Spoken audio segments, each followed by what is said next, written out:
Walmart said they're thinking about closing their doors on November 1st to where you can only order your food and your groceries online.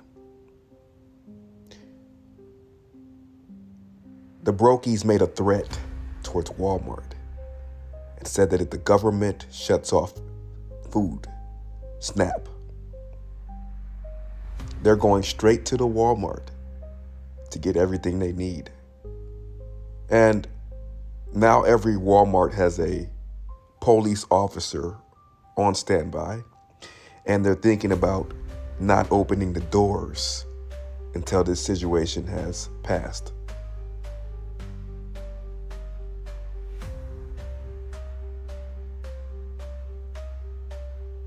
There's a thing called a reality check in America.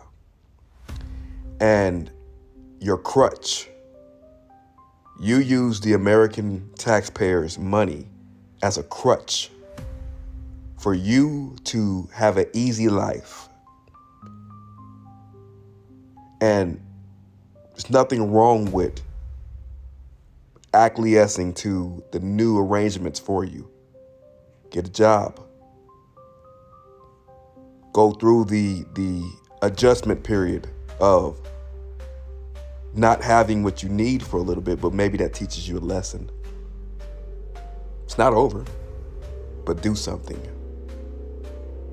It's not free to live in America for anyone. And just because you got away this long, didn't mean that that was a forever thing. I'm out.